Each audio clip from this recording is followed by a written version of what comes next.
I'm Jeannie and let's get Zebra Strong. Today we're on the letter W. So are you still with me through this A to Z of hypermobility? We're nearly at the end. We're on the letter W.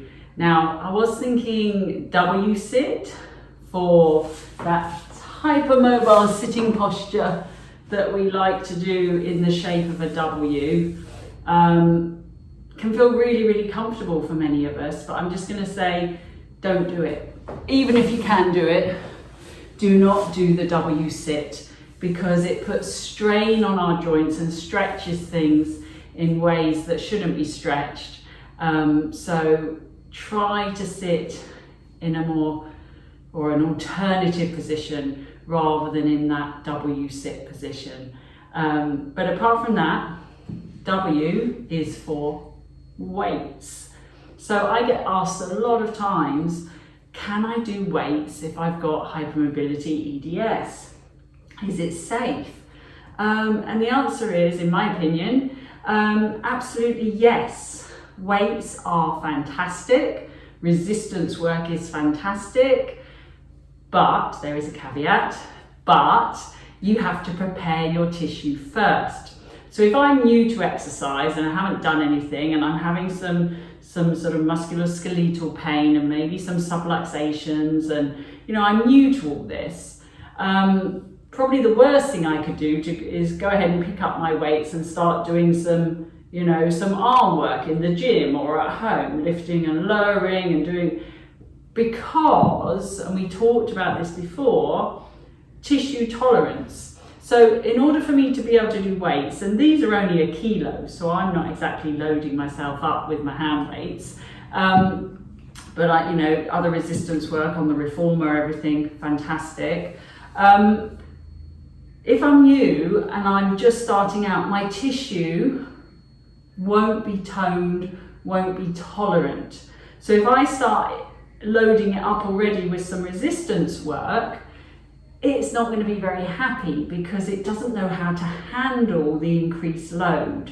So, at the moment, just lifting the arm up and tolerating the weight of the arm as you lower the arm down is probably enough. So can we do this without causing flare-ups, really controlling with that eccentric muscle control the arms as they come down, rather than just letting gravity drop them to the floor and my shoulders roll forward. So we've got to build up our tissue tolerance first through exercise, through movement, before we get on to any kind of strengthening and conditioning work with weights.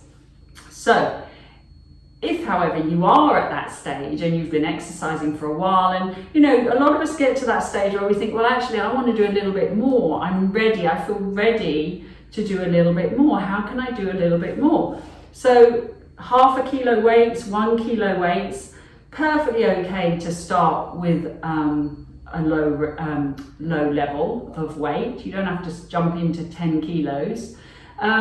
Now, obviously in the gym, a lot of this stuff is done upright. You're pulling on things, you're doing your bench presses, or you can tell I don't go to the gym very often. But you're lifting and lowering, you're pushing up.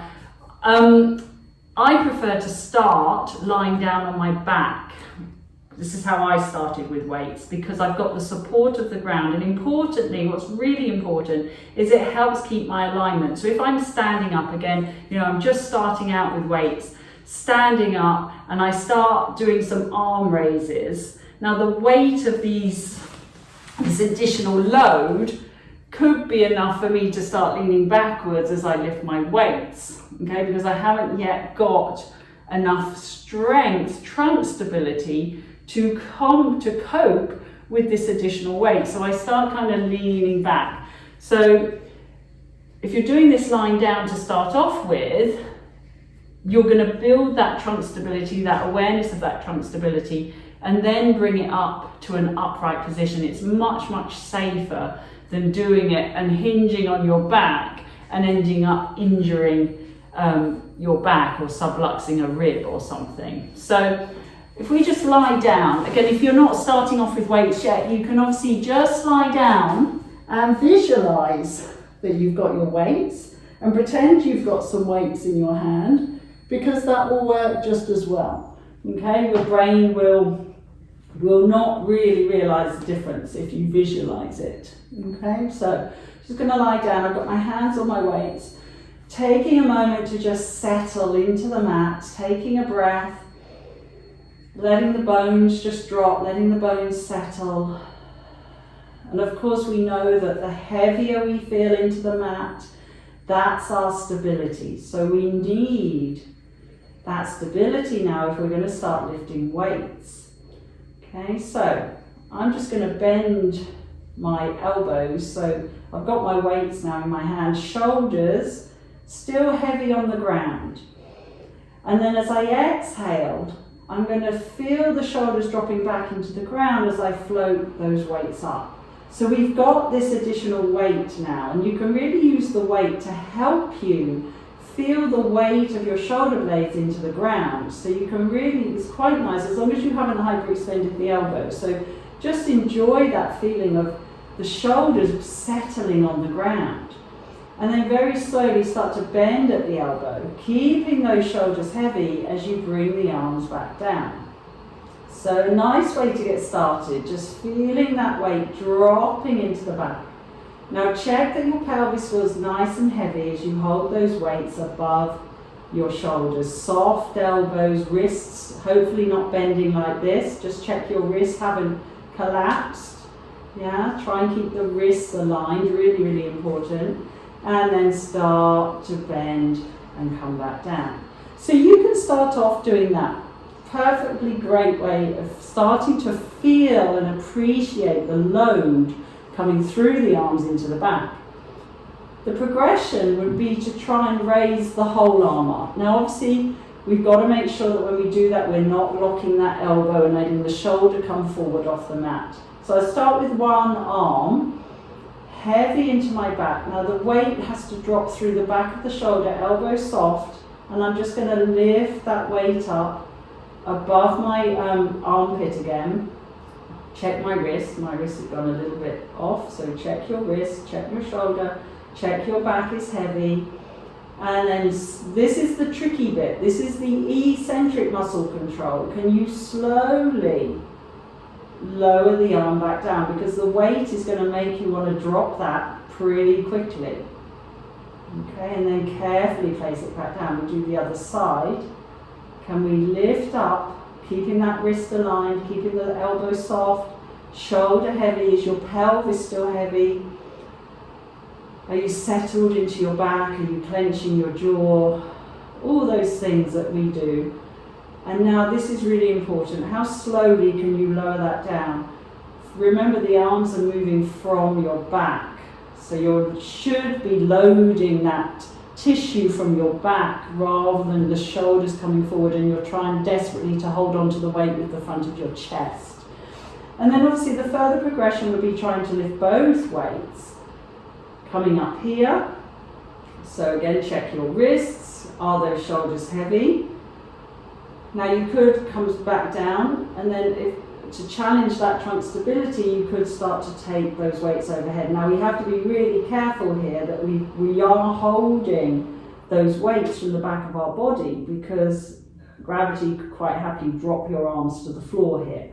So it's a fantastic strengthening exercise for the shoulders, but we've got to be able to tolerate it. Okay, if I'm not ready and I'm not able to hold this, these weights are just crashing to the floor behind me, and I'm not going to have a very happy shoulder. So you've got to be ready for it. Pelvis has got to be heavy, and then come back. And again, can I use the back of my body to lower the arms all the way down? Okay. And then if you let go of the weights and just do it without, you're going to feel those arms feel super lovely and light. Maybe the pelvis feels even heavier. And then bring the arms all the way back, nice and slowly. Still finding that eccentric control, even though you don't have the weights anymore. So I hope that's given you some tips and ideas on how to work with weights safely. Again, you've got to build it up gradually, yeah? Slowly, gradually, tolerance level first, find your baseline. Maybe we can only do 1 rep to begin with, that's absolutely fine, okay? Slow and steady wins the race. So I hope that was useful for our letter W for the A to Z of hypermobility. And until next time, stay zebra strong.